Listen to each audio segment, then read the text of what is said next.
নমস্কার বন্ধুরা, cook like মাম্মিতে তোমাদের সবাইকে স্বাগত। আজ আমি তোমাদের সাথে ব্রেড মালাই রোলের রেসিপি শেয়ার করব। এটা খেতে কিন্তু অসাধারণ। একবার যদি বাড়িতে বানাও, দেখবে বাইরে থেকে মিষ্টি কেনার কথা ভুলেই যাবে।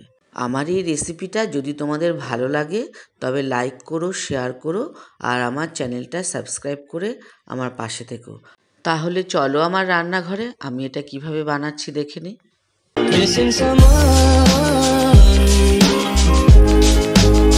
without you. Missing someone. আমি এখানে হাফ লিটার দুধ নিয়েছি আর হাফ লিটার দুধের অর্ধেকটা আমি দুভাগ করে নিয়েছি। অর্ধেকটা আমি এখানে গরম বসিয়েছি, একটু ঘন করে নিয়েছি। আর এখানে আমি কিছুটা খোয়া ক্ষীর নিয়েছি। সেই খোয়া ক্ষীরটা আমি দুধের মধ্যে দিয়ে একটা মালাই মতো করে নেব। আর তোমাদের কাছে যদি ক্ষীর না থাকে তোমরা পুরনো সন্দেশ বা ছানা করে সেটাও এর সঙ্গে মিশিয়ে মালাই করে নিতে পারো। এটাকে ভালো করে আমি মিশিয়ে নেব। এবার খোয়া ক্ষীরটা দুধের সঙ্গে ভালোভাবে মিশে গেছে, কিন্তু একটু পাতলা রয়েছে। তো এটাকে আমি একদম শুকনো করার জন্য 2 চামচ সুজি দিলাম। সুজিতে যে এর মধ্যে যে ময়েশ্চার ভাবটা আছে সেটাকে টেনে নেবে এবং এটা ড্রাই হয়ে যাবে। মালাইটা রেডি হয়ে গেছে, এবার আমি নামিয়ে ফেলছি। এবার হাফ লিটার দুধের যে বাকি অর্ধেকটা আছে সেটা আমি নিলাম, নিয়ে এটাকে আমি একটু ঘন করব। আর তার জন্য কিছুটা মালাই, এই 2-3 চামচ মতো মালাই আমি তুলে রেখেছিলাম। তো সেইটা আমি এর মধ্যে দুধের মধ্যে দিয়ে দেব। দুধটাকে খুব ঘন করে, টেস্টফুল বানানোর জন্য। এই যে দেখো, আমি এবার এই পাউরুটি নিয়েছি।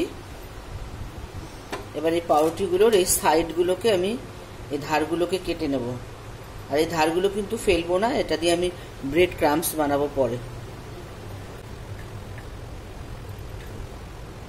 এভাবে আমি সবকটা পাউরুটির পিসকে এই ধারগুলোকে কেটে রেডি করে নিচ্ছি। এবার দেখো, আমি এই একটা ব্রেড নিলাম, নিয়ে আমি যে মালাইটা করেছিলাম সেটা দিয়ে দিচ্ছি এর মধ্যে। এবার একটু জল দিয়ে এই রুটিটাকে একটুখানি ভিজিয়ে নিতে হবে, নইলে ফোল্ড হবে না।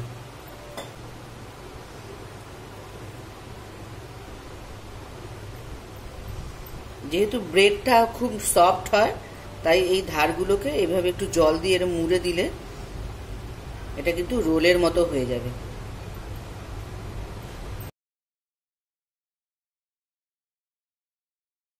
এই যে এইভাবে। হ্যাঁ, আরও একটা আমি রুটি নিলাম, নিয়ে আমি এটাকে ভালো করে জল দিয়ে চেপে চেপে একটু ভিজিয়ে নরম করে নিচ্ছি। এবার আর 1 চামচ আমি মালাই নিলাম, নিয়ে এটাকে ব্রেডটার মধ্যে লম্বা করে দিয়ে দিচ্ছি। দিয়ে তারপরে আমি এটাকে ব্রেডটাকে ফোল্ড করব। যতটা সম্ভব গোল করার চেষ্টা করব। একটু ভেঙে চেঙে গেলেও কোনো অসুবিধা নেই। এটা জল দিয়ে একটু চেপে চেপে রোলের মতো করে নেব।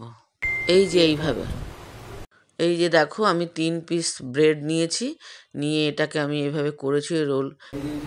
আর এখানে এই যে দুধটা বসিয়েছিলাম তার মধ্যে ওই এক্সট্রা যে একটু মালাই মতো রেখেছিলাম সেটা দিয়ে দিয়েছি, এটা ঘন করার জন্য।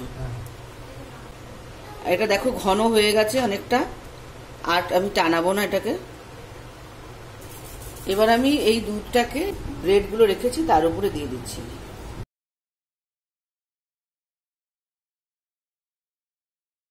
ব্রেড মালাই রোল পরিবেশন করার জন্য রেডি।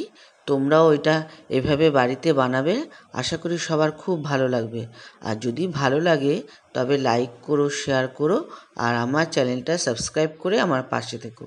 আর বেল আইকনটা কিন্তু অবশ্যই প্রেস করবে, তাতে আমার নিত্য নতুন ভিডিও নোটিফিকেশান চটজলদি সবার আগে তোমাদের কাছে পৌঁছে যাবে। ভালো থাকবে, সুস্থ থাকবে। Missing someone.